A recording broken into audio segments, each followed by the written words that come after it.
حضرت سلیمان فارسی رضی اللہ تعالیٰ عنہ سے روایت ہے کہ ماہ شعبان کی آخری تاریخ کو رسول اللہ صلی اللہ علیہ وآلہ وسلم نے ہم کو ایک خطبہ دیا۔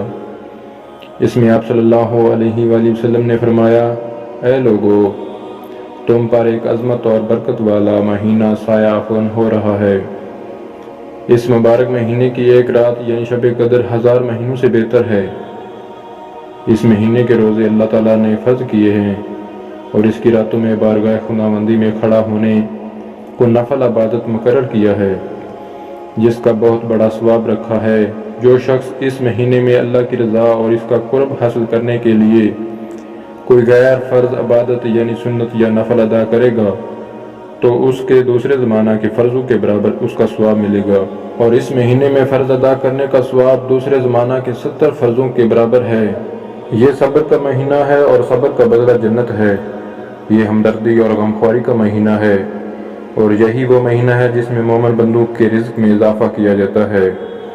جس نے اس مہینے میں کسی روزے دار کو اللہ کی رضا اور ثواب حاصل کرنے کے لیے روزہ افطار کرایا تو اس کے لیے گناہوں کی مغفرت اور آتش دوزخ سے آزادی کا ذریعہ ہوگا، اور اس کو روزہ دار کے برابر ثواب دیا جائے گا، بغیر اس کے کہ روزہ دار کے ثواب میں کمی کی جائے۔ آپ صلی اللہ علیہ وآلہ وسلم سے عرض کیا گیا کہ یا رسول اللہ صلی اللہ علیہ وآلہ وسلم، ہم میں سے ہر ایک کو تو افطار کرانے کا سامان میسر نہیں ہوتا، تو کیا غربا اس عظیم ثواب سے محروم رہیں گے؟ آپ صلی اللہ علیہ وآلہ وسلم نے فرمایا کہ اللہ تعالیٰ یہ ثواب اس شخص کو بھی دے گا جو دودھ کی تھوڑی سی لسی پر یا صرف پانی کے ہی ایک گھونٹ پر کسی روزہ دار کا روزہ افطار کرا دے۔ رسول اللہ صلی اللہ علیہ وآلہ وسلم نے سلسلہ کلام جاری رکھتے ہوئے آگے ارشاد فرمایا کہ اور جو کوئی کسی روزے دار کو پورا کھانا کھلا دے اس کو اللہ تعالیٰ میرے حوض یعنی حوض کوثر سے ایسا سیراب کرے گا جس کے بعد اس کو کبھی پیاس نہیں لگے گی۔ اس کے بعد آپ صلی اللہ علیہ وآلہ وسلم نے فرمایا، اس ماہ مبارک کا ابتدائی حصہ رحمت ہے اور درمیانی حصہ مغفرت ہے اور آخری حصہ آتش دوزخ سے آزادی ہے۔ اس کے بعد آپ صلی اللہ علیہ وآلہ وسلم نے فرمایا، اور جو آدمی اس مہینے میں اپنے غلام و خادم کے کام میں تخفیف اور کمی کر دے گا اللہ تعالیٰ اس کی مغفرت فرما دے گا اور اس کو دوزخ سے رہائی اور آزادی دے دے گا۔ اس خطبہ میں ماہ رمضان کی سب سے بڑی اور پہلی عظمت یہ بیان کی گئی ہے کہ اس میں ایک ایسی رات ہوتی ہے جو 1000 دنوں اور راتوں سے نہیں بلکہ 1000 مہینوں سے بہتر ہے۔ یہ بات جیسا کہ معلوم ہے کہ قرآن مجید میں سورۃ القدر میں بھی فرمائی گئی ہے، بلکہ اس پوری صورت میں اس مبارک رات کی عظمت اور فضیلت ہی کا بیان ہے،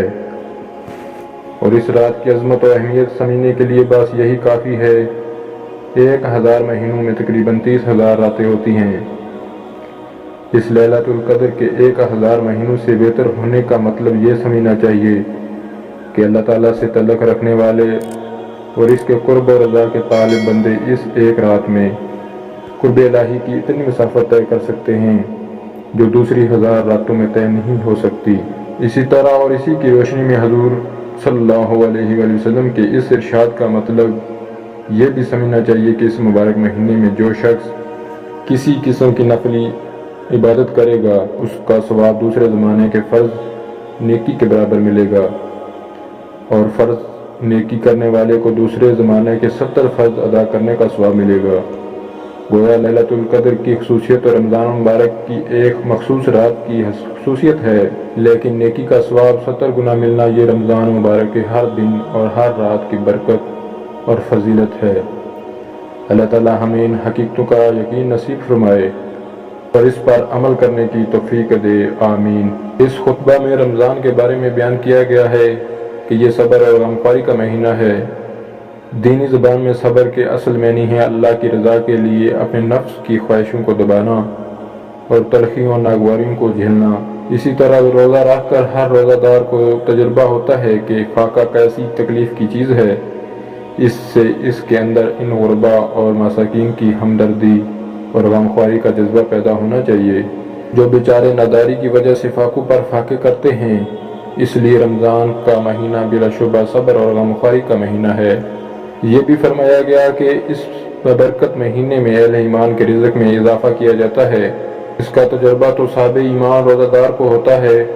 کہ رمضان المبارک میں جتنا اچھا اور جتنی فراغت سے کھانے پینے کو ملتا ہے باقی 11 مہینوں میں اتنا نصیب نہیں ہوتا، خواہ اس عالم اسباب میں وہ کسی بھی رستے سے آئے،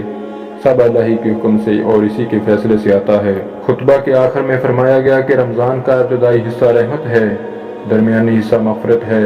اور آخری حصہ جہنم سے آزادی کا وقت ہے۔ رمضان کی برکتوں سے مستفید ہونے والے بندے 3 طرح کے ہو سکتے ہیں۔ ایک وہ اصحاب اصلاح و تقوی جو ہمیشہ گناہوں سے بچنے کا اہتمام رکھتے ہیں اور جب کبھی ان سے کوئی خطا اور لغزش ہو جاتی ہے تو اسی وقت توبہ استغفار سے اس کی صفائی تلافی کر لیتے ہیں۔ دوسرا طبقہ ان لوگوں کا ہے جو ایسے متقی اور پرہیزگار تو نہیں ہیں، تو ایسے لوگ جب رمضان کے ابتدائی حصے میں روزے رکھتے ہیں اور دوسرے اعمال و خیر اور توبہ استغفار کے ذریعے اپنے حال کو بہتر تو درمیانی حصہ میں ان کی بھی مغفرت اور معافی کا فیصلہ فرما دیا جاتا ہے۔ اور تیسرا طبقہ ان لوگوں کا ہے جو اپنے نفسوں پر بہت ظلم کر چکے ہیں، ان کا حال بڑا ابتر رہا اور وہ اپنی بد اعمالیوں سے گویا دوزخ کے پورے مستحق ہو چکے ہیں۔